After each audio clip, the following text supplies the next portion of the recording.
إن الحمد لله الحمد لله وحده والصلاة والسلام على من لا نبي بعده أما بعد فأعوذ بالله من الشيطان الرجيم بسم الله الرحمن الرحيم يا أيها الذين آمنوا كتب عليكم الصيام كما كتب على الذين من قبلكم لعلكم تتقون صدق الله العظيم وقال رسول الله صلى الله عليه وسلم من صام رمضان إيمانا واحتسابا غفر له ما تقدم من ذنبه وقال صلى الله عليه وسلم الصوم جنة وقال رسول الله صلى الله عليه وسلم يقول الله عز وجل الصوم لي وأنا أجزي به وقرئ الصوم لي وأنا أجزى به أو كما قال صلى الله عليه وسلم صدق الله وصدق رسوله النبي الكريم والحمد لله رب العالمين۔ میرے انتہائی واجب الاحترام بھائیوں اور میرے عزیزوں اور میری قابل صد احترام بہنوں اور بیٹیوں، السلام علیکم ورحمۃ اللہ وبرکاتہ۔ اس رب مہربان کا بے پناہ کرم اور احسان ہے کہ جس نے ہمیں اپنی سب سے پیاری اور محبوب مخلوق انسانیت کے اندر پیدا فرمایا۔ اسی کا فضل اور کرم ہے کہ انسانوں کے درمیان بھی اس نے ہمیں وہ ماحول عطا فرمایا کہ کلمہ توحید لا الہ الا اللہ محمد الرسول اللہ نصیب فرمایا، اور اس سے بھی بڑھ کر کے اس کا یہ کرم اور فضل کہ اس نے اس دنیا میں میرے اور آپ کے آنے کے لیے جس وقت کو طے کیا ہے اس کی نسبت سے اس نے ہمیں اپنے پیارے حبیب امام الانبیاء محمد مصطفیٰ صلی اللہ علیہ وسلم کے امتی ہونے کے شرف سے نوازا ہے۔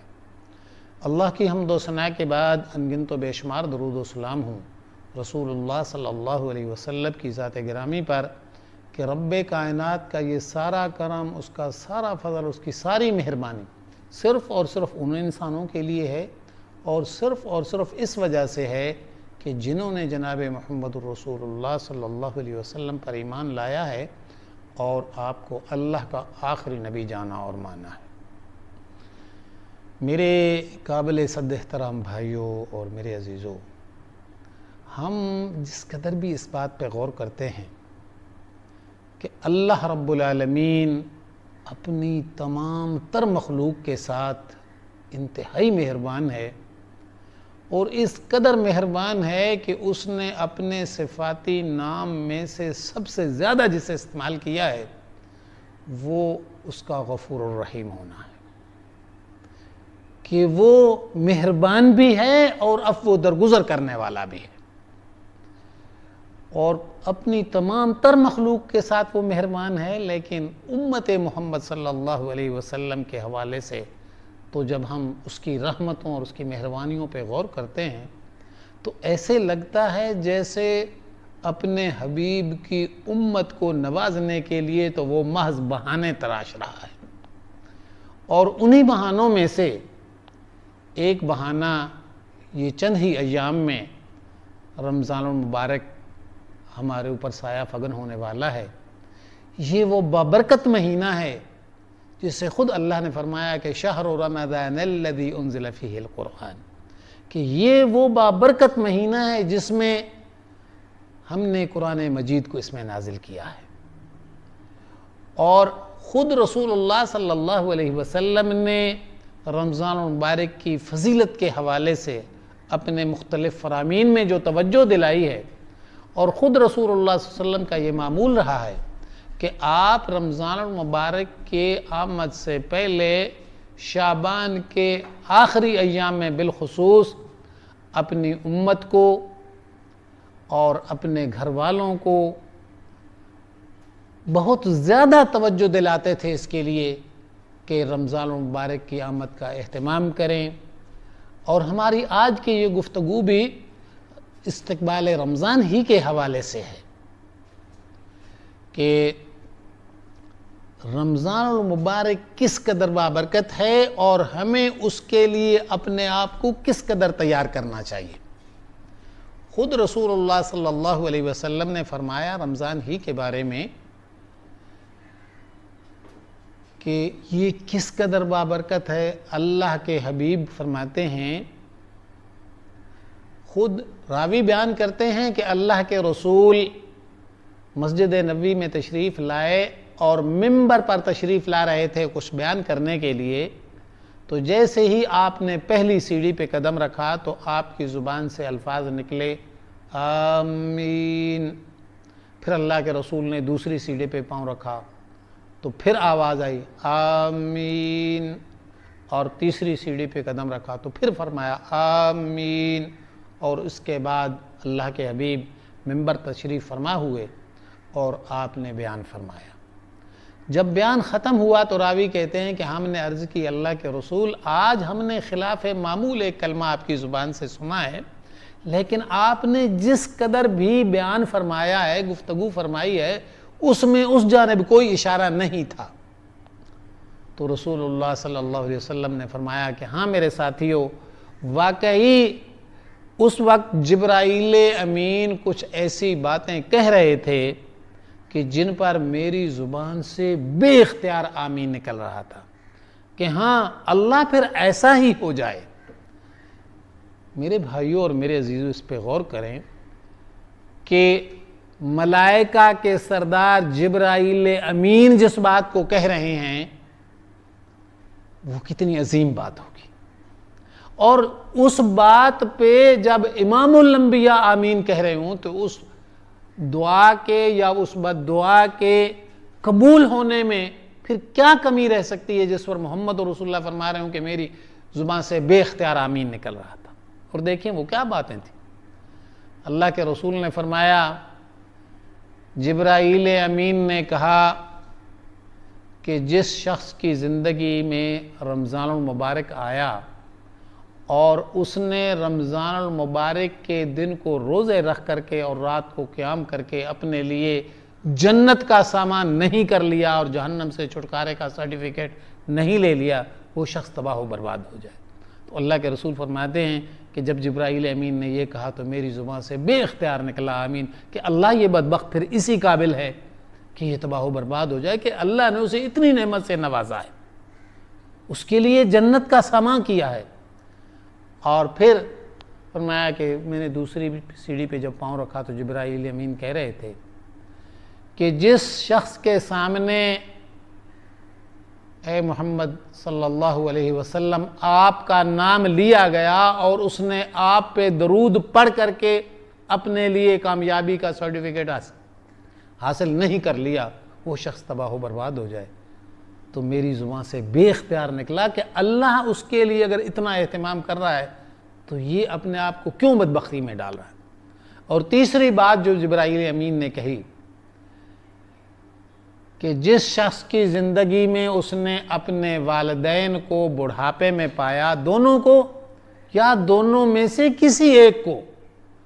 اور ان کی خدمت کر کے اپنے لیے جنت کا سامان نہیں کر لیا، وہ شخص تباہ و برباد ہو جائے۔ تو اللہ کے بھی فرماتے ہیں کہ میری زبان سے بے اختیار نکلا کہ پھر وہ شخص اسی قابل ہے کہ جس کو اللہ نے یہ موقع دیا ہے اور وہ اس موقع کو گنوا دیتا ہے تو پھر وہ تباہ و برباد ہو جائے۔ میرے بھائیوں اور میرے عزیزوں، ہماری آج کی اس گفتگو میں محل شاید وہ بات ہے جو اللہ کے رسول نے فرمائی کہ جبرائیل امین نے کہا کہ جس شخص کی زندگی میں رمضان المبارک آیا اور اس نے اپنے لیے جنت کا سامان نہیں کر لیا ہے، وہ تباہ و برباد ہو جائے۔ تو دیکھیں، گویا رمضان المبارک اللہ کی طرف سے ایک بندہ مومن کے لیے ایک ایسا سرٹیفکیٹ ہے کہ رمضان کی برکت سے وہ اپنے لیے جنت کو حاصل کر سکتا ہے۔ اور اسی بات کو رسول اللہ صلی اللہ علیہ وسلم نے اپنے ایک اور فرمان میں یوں بیان فرمایا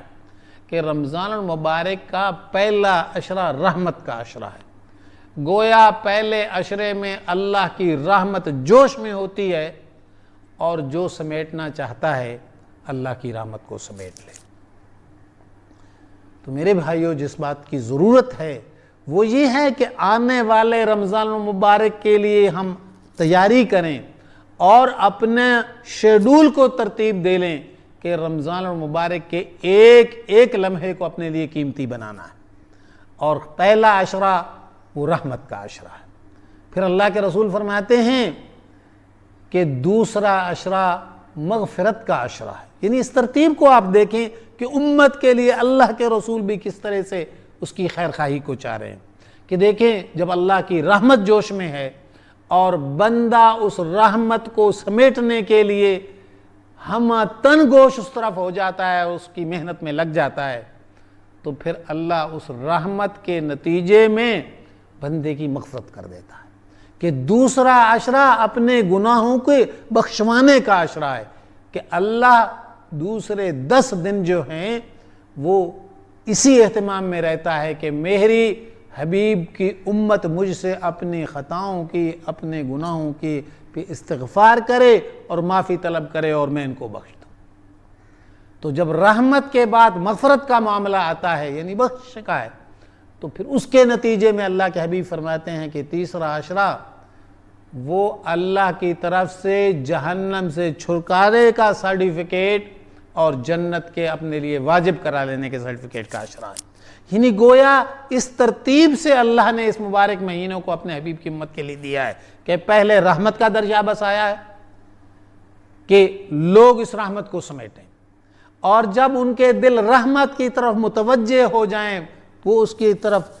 محنت کرنے لگ جائیں، تو پھر اللہ اپنی طرف سے مغفرت کے دریا کو بہا دیتا ہے کہ بندوں سے میرے حبیب کی امت سے جو کمزوری ہو گئی ہے، جو خطا ہو گئی ہے، میں اس کو معاف کر دوں، میری طرف پلٹ۔ اور پھر آخری عشرے کو تو اس قدر فرمایا کہ وہ تو قطعیت کے ساتھ اپنے آپ کو جہنم سے بری کروا لینے کا اور جنت کا سرٹیفکیٹ حاصل کر لینے کا۔ تو اس کی ضرورت تو اس بات کی ہے کہ کیا ہم آنے والے ان بابرکت ایام اور اس مہینے میں ہم اس کے لیے کچھ متوجہ اپنے آپ کو کر پاتے ہیں کہ نہیں کر پاتے ہیں، اس کی ضرورت ہے۔ اور پھر دیکھیں میں نے سورہ بقرہ کی جو آیت آپ کے سامنے پڑھی ہے اس پہ غور کریں کہ خود اللہ رب العالمین اپنے حبیب کی امتیوں کو خطاب کیسے فرماتا ہے اور انسان کی نفسیات کا خیال کیسے رکھا ہے۔ فرمایا یا ایہا الذین آمنوا، آپ الفاظ پہ غور کریں، یا بھی حرف ندا ہے، ایہا بھی حرف تنبیہ ہے، اور ہا تنبیہ کا ہے۔ تو اتنے یہ اس وقت جب کسی سے بہت زیادہ پیار ہوتا ہے تو ان الفاظ کے ساتھ خطاب کیا جاتا ہے۔ اور پھر آپ اس پہ غور کریں کہ جس نے لا الہ الا اللہ محمد رسول اللہ پڑھ لیا ہے، ایمان لے آیا ہے، دائرہ اسلام میں داخل ہو گیا ہے، اللہ اسے کی تشجیع کے لیے اسے اہل ایمان سے خطاب فرما رہا ہے کہ اے ایمان والو، اے وہ لوگوں جنہوں نے میرے حبیب کا کلمہ پڑھ لیا ہے،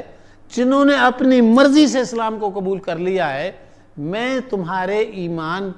سے ہی تمہیں خطاب کر رہا ہوں۔ یا ایہا الذین آمنوا کتب علیکم الصیام، تمہارے اوپر روزوں کو فرض کیا گیا ہے۔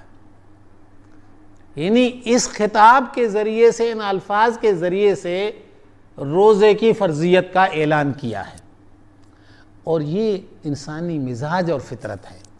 کہ جب کوئی چیز فرض ہوتی ہے، کوئی ذمہ داری پڑتی ہے تو بندہ بوجھ محسوس کرتا ہے۔ اللہ چونکہ انسانی نفسیات کو جانتا ہے، اس لیے اللہ نے اس الفاظ کو اسی ترتیب سے دیا کہ یا ایہا الذین آمنوا کتب علیکم الصیام کما کتب علی الذین من قبلکم، اے ایمان والو تمہارے اوپر روزوں کو فرض کیا گیا ہے اسی طرح جس طرح تم سے پہلے لوگوں پہ فرض کیا گیا ہے۔ گویا روزہ اور رمضان جو ہے اس کی پریکٹیکل عملی کیفیت تو تبدیل ہو سکتی ہے مختلف امتوں میں، شریعتوں میں، لیکن روزہ ہر امت میں فرض رہا ہے۔ اور اس بات کو اگر ہم پریکٹیکل اپنی زندگی میں سمجھنا چاہیں نا، شاید زیادہ آسان اس بات پہ ہو کہ دیکھیں ہم سب کا مزاج ہے کہ رمضان المبارک آتا ہے تو رمضان میں تو خصوصاً عصر کی نماز کے بعد بس گھر میں ایک ہی کام ہوتا ہے کہ افطاری کی تیاری ہو رہی ہے، ہر بندہ اسی میں لگا ہوا ہے۔ اب اگر اس بات کو تھوڑا سا آپ اس پہلو سے لینا کہ فرض کریں آپ کے 3-4 بیٹے ہیں، لیکن اگر آپ اس وقت افطاری کے سامان کے لیے کسی ایک بیٹے کو کہیں نا کہ بیٹا آپ آج بجلی نہیں تھی اور برف لے آئیں اور فلاں چوک سے ملے گی، افطاری میں ٹھنڈے پانی کی ضرورت ہوگی تو بچہ چلا تو جائے گا، فرما مردار بچے ہیں، روزے کے ساتھ ہے، چلا جائے گا۔ لیکن اگر آپ بندوں کے احساسات پہ غور کرتے ہوں تو آپ دیکھیں اس کے ماتھے پہ بل ضرور پڑا ہوگا کہ ایک مجھے کیوں کہا ہے، میرے یہ دوسرے بھائی بھی تو بیٹھے تھے نا، ان کو کیوں نہیں کہا ہے۔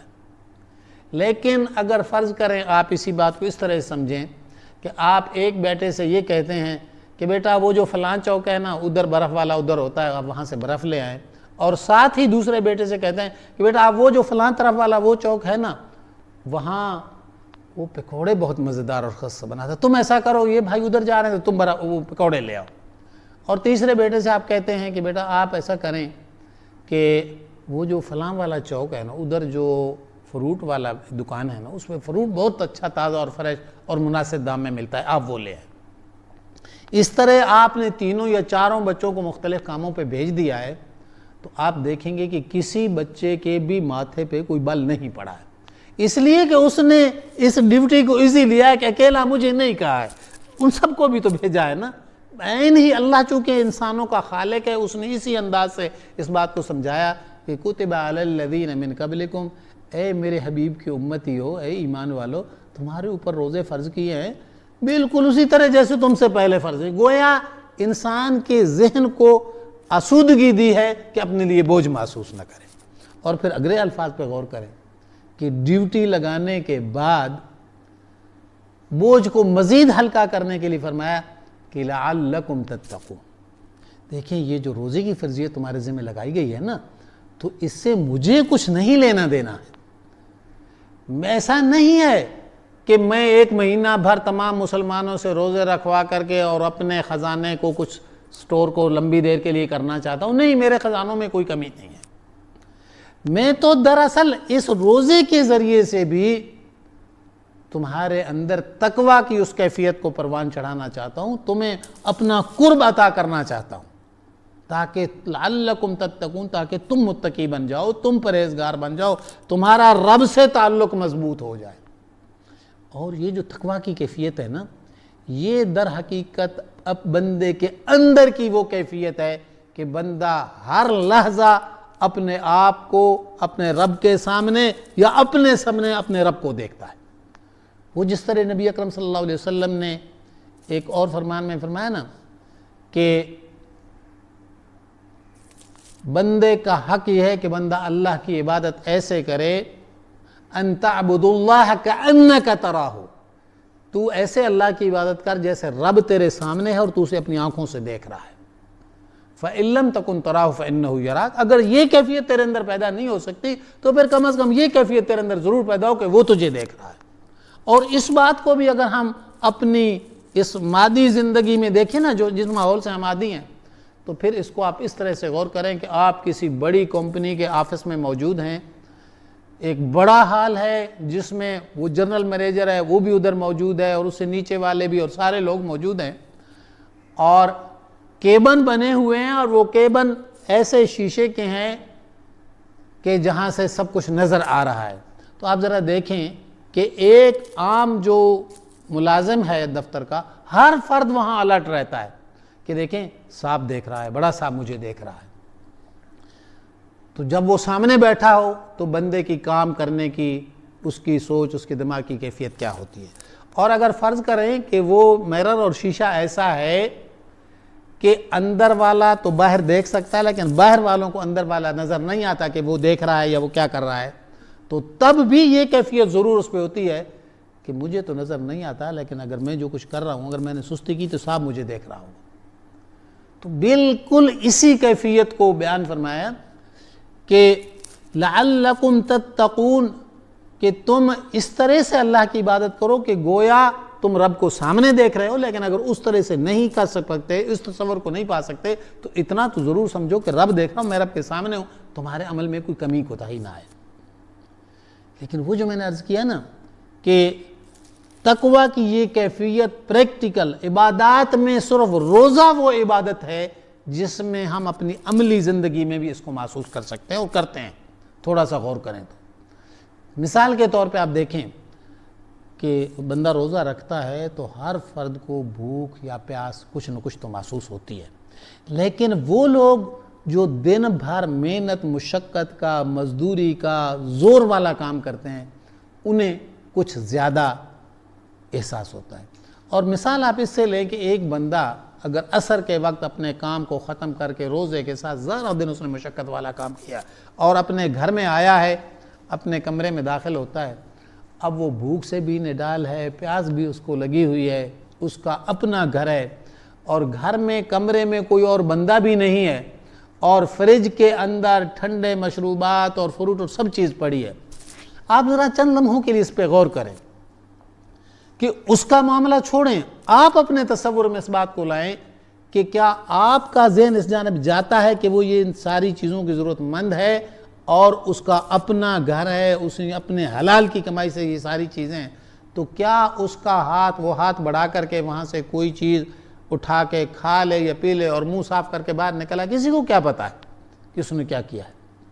اس کا روزہ ہے یا نہیں، اس نے کھایا یا پیا؟ لیکن آپ ذرا سوچیں، آپ تو یہاں بیٹھے نا، آپ اس پہ غور کریں کہ آپ کا ذہن اس طرف جاتا ہے کہ وہ روزے دار ایسا کر سکتا ہے؟ ہرگز نہیں۔ کیوں؟ اس لیے کہ جو روزہ رکھتا ہے اسے اس بات کا شعور اور احساس ہے کہ روزہ نام ہی اس بات کا ہے کہ طلوع فجر سے لے کر کے غروب آفتاب تک اپنی ذاتی ملکیت کی حلال چیزوں کو بھی استعمال نہیں کرنا ہے۔ غروب آفتاب تک میرے رب کا حکم ہے، جس کے لیے میں نے روزہ رکھا ہے وہ مجھے دیکھ رہا ہے۔ اصل میں یہی وہ کیفیت ہے۔ اللہ رب العالمین اس پورے مہینے میں اس طرح سے بندوں سے پریکٹس کروانا چاہتے ہیں کہ وہ اتنے عادی ہو جائیں، ان کے اندر تقوی اور رب کی حضوری کا اتنا احساس پیدا ہو جائے کہ باقی 11 مہینے جو ہیں ان میں وہ کم از کم حلال ہی پہ اکتفا کریں، ایسا نہ ہو کہ ان کے ہاتھ حرام کی طرف بڑھ جائیں۔ جو بندہ تقوی کی اس کیفیت کو پا لیتا ہے کہ اپنے رب کی رضا کے لیے اس کا حکم مانتے ہوئے پورا مہینہ بھر اپنی حاجت کے باوجود اپنی ذاتی ملکیت کی حلال چیزوں کو استعمال نہیں کرتا کہ میرے رب کی رضا اسی میں اور اس کا حکم یہی ہے، تو پھر اس کا تقوی اور اس کی خشیت اتنی بڑھ جاتی ہے کہ پھر باقی 11 مہینے میں پھر وہ حرام کی طرف اس کی آنکھ نہیں اٹھتی ہے، اس کا ہاتھ نہیں بڑھے گا۔ تو یہ وہ کیفیت ہے، اور دراصل رمضان مبارک اسی کی خاطر ہے۔ اور پھر یہ کتنا بابرکت مہینہ ہے کہ وہ جو میں نے آپ کے سامنے پڑھی اللہ کے رسول کا فرمان، کہ اللہ کے رسول فرماتے ہیں من صام رمضان ایمانا و احتسابا غفر له ما تقدم، کہ جس بندے نے رمضان المبارک کے روزے رکھے اللہ نے اس کے پچھلے سارے گناہ معاف کر دیے۔ اور دوسری جگہ فرمایا کہ من قام رمضان ایمانا و احتسابا غفر له ما تقدم من ذنبه، کہ جس نے، پہلے میں کہا کہ جس نے دن کے روزے رکھے اور دوسرے میں کہا جس نے رمضان کی راتوں میں قیام اللیل کی شکل میں، تراویح کی شکل میں، تہجد کی شکل میں، تلاوت کی شکل میں اپنے آپ کو اللہ کے ساتھ اور قرآن کے ساتھ جوڑ کے رکھا ہے، اللہ نے اس کے پچھلے سارے گناہ معاف کر دیے۔ یعنی دیکھیں نا، بندے کا مطلوب جنت ہے، رب کی رضا ہے، اور روزہ وہ چیز ہے، رمضان المبارک کا مہینہ بندے کے لیے اگر جنت کا سرٹیفکیٹ لا رہا ہے تو پھر اس سے بڑی کامیابی انسان کے لیے اور کیا ہو سکتی ہے۔ اور پھر دیکھیں کہ رسول اللہ صلی اللہ علیہ وسلم نے فرمایا کہ الصوم جنہ، کہ روزہ تو ڈھال ہے، گناہوں سے بچنے کے لیے بھی ڈھال ہے اور جہنم کی آگ سے بچنے کے لیے بھی ڈھال ہے۔ اور پھر رمضان ہی کی برکت سے بندہ روزہ بھی رکھتا ہے اور قرآن مجید کے ساتھ اس کا تعلق بڑھتا ہے اور تلاوت بھی زیادہ کرتا ہے۔ تو ایک اور فرمان میں اللہ کے رسول فرماتے ہیں کہ قیامت کے روز 2 چیزیں بندے کے لیے اللہ سے جھگڑا کریں گی اس کو بخشوانے کے لیے، ایک روزہ اور دوسرا قرآن۔ کہ روزہ رب کے حضور بندے کے حق میں یہ جھگڑا کرے گا کہ مولا تیری رضا کی خاطر اس نے مجھے رکھا ہے اور میری وجہ سے یہ تیرے لیے بھوکا اور پیاسا رہا ہے۔ اور قرآن مجید جو رات کو تلاوت کی شکل میں، تراویح کی شکل میں، تو وہ قرآن مجید بھی جھگڑا کر کے بندے کو بخشوائے گا کہ مولا میری تلاوت کی وجہ سے تیری رضا کی خاطر یہ راتوں کو جاگتا رہا ہے۔ تو اس طرح سے میرے بھائیوں اور میرے عزیزوں، میری بہنوں اور میری بیٹیوں، رمضان المبارک کی آمد ہمارے لیے بڑی خیر کا پیغام لا رہی ہے۔ بس جس بات کی ضرورت ہے وہ یہ ہے کہ ہم سارے اپنے زندگی کے معاملات، بالخصوص اپنے آنے والے رمضان المبارک کے ایام کے شیڈول کو ترتیب دیں اور زیادہ سے زیادہ رب کی رحمت کو سمیٹنے کی کوشش کریں، دوسرے عشرے میں مغفرت کا اہتمام کریں اور آخری عشرے میں اپنے لیے جنت کا سرٹیفکیٹ حاصل کرنے کی کوشش کریں۔ اللہ ہمیں حسن عمل کی توفیق دے اور ہم جو چھوٹا موٹا عمل اس کی بارگاہ اور اس کی رضا کے لیے کر پائیں وہ اس کی بات جناب میں قبول ہو جائے۔ وآخر دعوانا الحمدللہ رب العالمین۔ صدق اللہ العظیم۔